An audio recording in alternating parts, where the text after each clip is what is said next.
करता हुआ कि अब मैं जरूर प्राण त्याग कर दूंगा। भगवान श्री कृष्ण ने कहा कि हे धर्मराज, उस ब्राह्मण ने प्राण देने के लिए वृक्ष में फांसी लगा लिया। उस समय दयार्द हृदय अनंत भगवान भी प्रत्यक्ष हो वृद्ध ब्राह्मण का रूप धारण कर बोले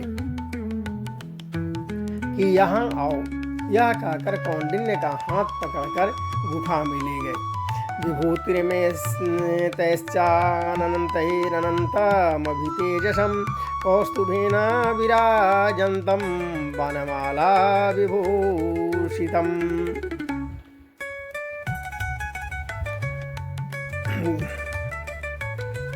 और इस तरह से जिनके अगल बगल शंख चक्र गदा पद्म और गरुड़ शोभायमान हो रहे थे, कौस्तुभ मणि धारण किए वनमालादि अनेक प्रकार से आभूषण धारण किए हुए उस गुफा में भगवान को कौंडिन्य देखा। उन भगवान बहुत ही स्वरूपवान स्त्री पुरुष वहां विद्यमान थे और शुभदायक दिव्य सिंहासन पर भगवान आसीन थे। तम दृष्ट्वा देवदेवेशमनन्तमपराजितं वन्दमानो जगादोचैर्जय शब्दपुरःसरं पापोऽहं पापकर्माहं पापात्मा पापसंभव त्राहि मां पुण्डरीकाक्ष सर्वपापहरो भव।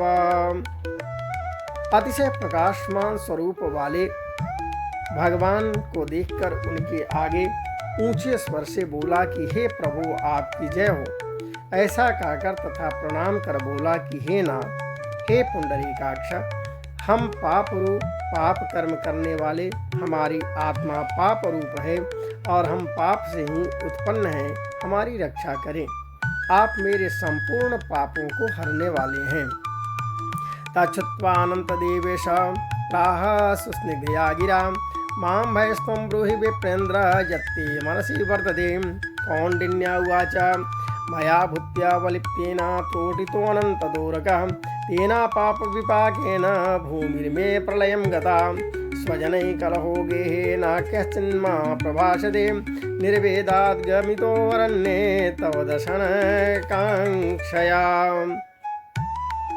कृपया देवदेवेश त्वयात्मा समदर्शिता तस्या पापस्य मे शांतिं कारुण्याद् वक्तुमर्हसि।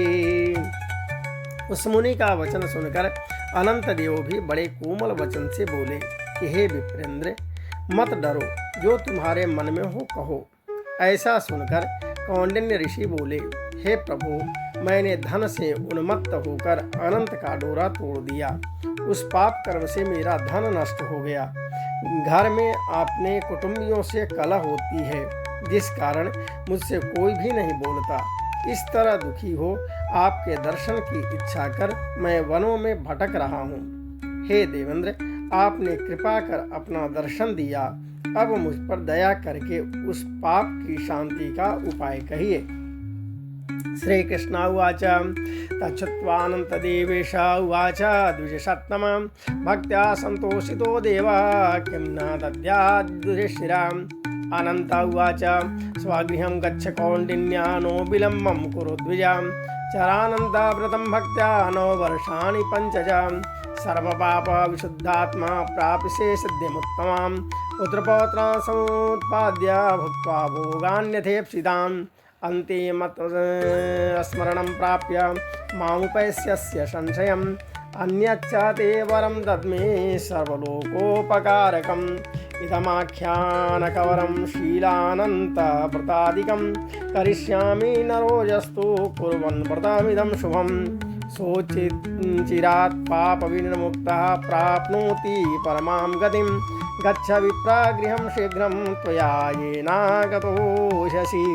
कौंडिन्य उवाच पृच्छामि ते ब्रूहि किञ्चित् कौतूहलं मया अरण्ये भ्रमता दृष्ट्वास्तद्वदस्व जगद्गुरो कश्चूता वृक्षकस्तत्र कः गौको वृषभस्तथा कमलोत्पलाकलहारैः शोभितं सुमनोहरम्।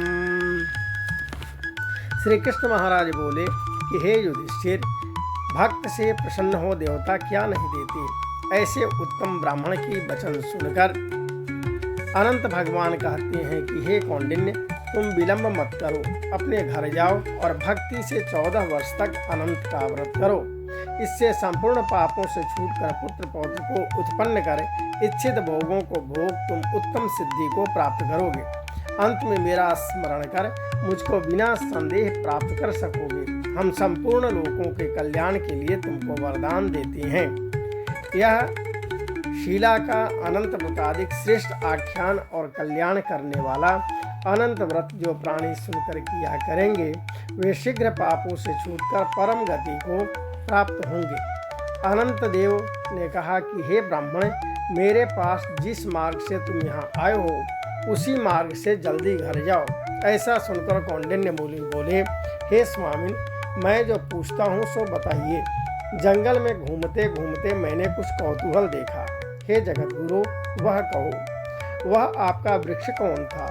वह गौ कौन थी? वह वृषभ कौन था? और कमल कुमुद कलहार से सुशोभित परम सुंदर बड़े जंगल में मैंने 2 पुष्करणी देखा है, सो क्या थी? मया दृष्टम महारण्ये किं तत्पुरकर्णीं द्विजं कः खर कुंजर कोशौ को वृद्धोऽथा द्विजोत्तमः। अनंत उवाच साचूतो वृक्षो विप्रो सौ वेद विद्या विशारदः विद्या न दत्ता शिष्येभ्यस्तेनासौ तरुतां गतः। मैंने जो 2 पुष्करणी देखी सो क्या थी? वह गधा कौन था? वह हाथी कौन था? वह उत्तम वृद्ध ब्राह्मण कौन था? अनंत बोले कि वह आम का वृक्ष वेद विद्या को अच्छी तरह से जानने वाला ब्राह्मण था। उसने शिष्यों को विद्या नहीं दी, इसलिए वृक्ष हुआ। या गौरवसुंधरा दृष्ट्वा पूर्वं सा बीजहारिणीं वृषो धर्मस्त्वया दृष्टा साद्वले सद्यमास्थिता धर्माधर्मव्यवस्थानं तच्च पुष्करणीद्वयं ब्राह्मण्यो केचिदप्यास्तां भगिन्यौ तत् परस्परं धर्माधर्मादि किञ्चिन्निवेदयतो मिथा विप्राय वेदविदुषेण दत्तं दुर्बलाय वै भिक्षा दत्ता न चार्थिभ्यस्तेन पापेन कर्मणा विजिकल्लोलमालाभिर्गच्छतस्तु परस्परम। अनंत देव बोले कि जो गौ देखी थी वह बीज को खाने वाली पृथ्वी रही, और जो घास पर वृषभ देखा था वह सत्यनारायण धर्म था, और धर्म अधर्म आदि कुछ भी परस्पर देखी और लेती रही।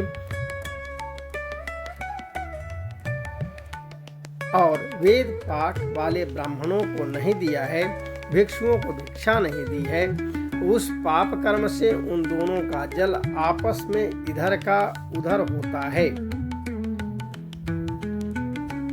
घरः क्रोधस्तथा दृष्टः कुंजरो मद उच्यते ब्राह्मणो सानंतोऽहं गुहा संसार गह्वरम। गधा जो देखा वह क्रोध था, और वह जो हाथी था सो अभिमान था। वह ब्राह्मण जो रहा सो अनंत हम हैं, और जो गुफा रही वह कठिन संसार था। इत्युक्त्वा देवदेवेशस्तत्रैवान्तरधीयतां स्वप्नप्रायं तु यद् तद्दृष्ट्वा ततः स्वगृहमागतः कृत्वा अनन्ताव्रतं सम्यग् 9 वर्षाणि 5 च भुक्त्वा सर्वमनन्तेन यथोक्तं पाण्डुनन्दनम्। अनंत देव ऐसा बताकर उसी जगह अंतर्ध्यान हो गए। यह सब स्वप्न के समान देखकर उस जगह से मुनि अपने घर आए, और 14 वर्ष तक अनंत व्रत कर जैसा अनंत देव ने कहा था वह सब सुख भोग कर अंत में वह अनंत देव का स्मरण कर अनंत लोक को चले गए। अन्तिमत्मस्मरणं प्राप्य ततो अनन्तपुरे द्विजां तथा त्वमपि राजर्षे कथां शृण्वन् व्रतं कुरु प्राप्यसि चिन्तितं सर्वमनन्तस्य वचो यथा यद्वच्चतुर्दशे वर्षे फलं प्राप्तं द्विजन्मनां वर्षे केन तदाप्नोषि कृत्वोपाख्यानकं व्रतम् एतत्ते कथितं भूप व्रतानामुत्तमं व्रतम् यच्छ्रुत्वा सर्वपापेभ्यो मुच्यते नात्र संशयः तेऽपि पापविनिर्मुक्तः प्राप्स्यब्धि च हरे पदम्।